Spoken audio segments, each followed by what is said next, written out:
샘터 가족 여러분 안녕하십니까. 샘터지기 김덕겸 목사입니다. 오늘은 사사기 11장 1절부터 11절까지고요.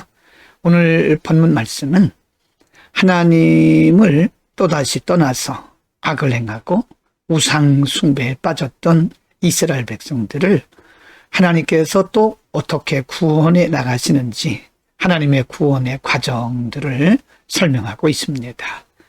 오늘 본문에서는 특별히 기생의 아들 입다를 세우시는 과정을 설명을 하고 있습니다. 11장 1절부터 3절에 기생의 아들 입다를 부르시는 장면을 기록을 하고 있습니다. 1절 길르앗 사람 입다는 큰 용사였으니 기생이 길르앗에게서 낳은 아들이었고 2절 길르앗의 아내도 그의 아들들을 낳았더라. 그 아내의 아들들이 자라매 입다를 쫓아내며 그에게 이르되 너는 다른 여인의 자식이니 우리 아버지의 집에서 기업을 얻지 못하리라 한지라.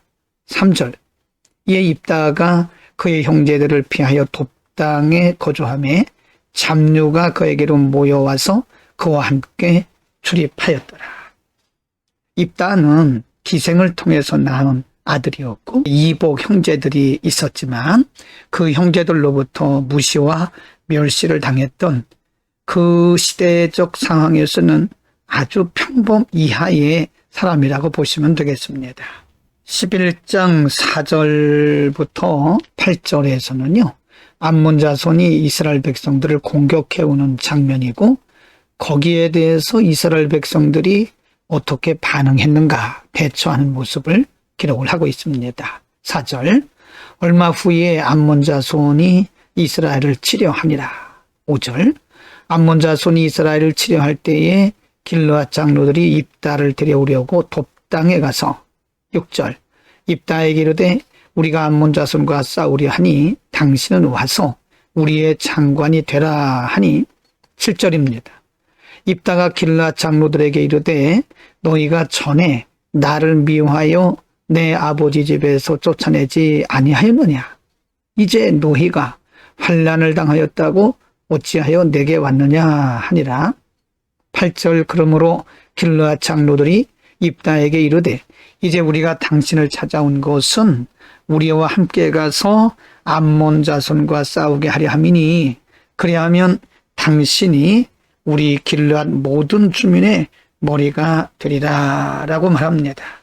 한때는 기생의 아들이라고 해서 무시당했던 입다에게 이제 길르앗의 장로들이 와서 전쟁을 만났으니 당신이 우리를 위해서 싸워달라고 애원하고 요청한 모습을 볼 수 있습니다. 11장 9절부터 11절 사이에 길르앗 사람들이 입다에게 와서 당신이 우리를 위해서 싸워달라고 하는 부탁을 듣고 그때에 입다가 취했던 반응에 대해서 기록을 하고 있습니다. 9절 입다가 길르앗 장로들에게 이르되 너희가 나를 데리고 고향으로 돌아가서 암몬 자손과 싸우게 할 때에 만일 여호와께서 그들을 내게 넘겨주시면 내가 과연 너희의 머리가 되겠느냐 하니 10절 길르앗 장로들이 입다에게 이르되 여호와는 우리 사이에 증인이시니 당신의 말대로 우리가 그렇게 행하리다 하니라. 11절입니다. 이에 입다가 길르앗 장로들과 함께 가니 백성이 그를 자기들의 머리와 장관을 삼은지라. 입다가 미스바에서 자기의 말을 다 여호와 앞에 아뢰니라. 길르앗 장로들로부터 간절한 요청을 받은 입다는 마음을 돌이키고 이제 그들과 함께 가서 이스라엘 백성들을 위해서 싸울 마음을 갖게 됩니다. 그러나 조건이 내가 만일 이기게 되면 너희가 나를 어떻게 대우하겠느냐? 그때에 그들은 우리가 당신을 우리의 머리와 장관을 삼겠다고 지도자로 삼겠다고 약속을 합니다. 이 말을 듣고 입다가 하나님 앞에 그 말들을 다 아뢰었다. 또 자기의 말을 하나님 앞에 아뢰었다. 그 말은 하나님 앞에 기도했다. 그런 뜻도 되고요. 그들과 사이에 맹세를 했다. 그런 의미도 되겠습니다. 오늘 우리는 이스라엘 백성들이 다시 하나님 앞에 죄를 범하고 우상을 숭배하고 불신앙에 빠져 있을 때에 블레셋 군대를 보내서서 그들을 치게 하시고 하나님의 그 진노를 받은 이스라엘 백성들이 회개함을 보시고 이제 그들을 구원하시기 위해서 하나님의 사람을 하나님께서 사용하실 일꾼을 세우시는 과정, 장면을 상고했는데요. 이미 우리가 공부한 대로 입다를 하나님께서 선정을 하십니다. 입다는 기생의 아들이기 때문에 혈통적으로 그 당시 사람들에게 인정받지 못했습니다. 그래서 심지어는 자신의 이복 형제들로부터도 외면을 당하고 멸시받던 그런 사람들입니다. 그런데 하나님이 바로 그런 입다를 쓰시려고 지금 준비하고 계심을 볼 수 있습니다. 하나님께서 사람을 쓰실 때는 인간의 혈통이나 그 사람의 실력이나 능력을 보시는 것이 아닙니다. 하나님은 철저하게 하나님의 필요에 따라서 사람을 사용하시는 거죠.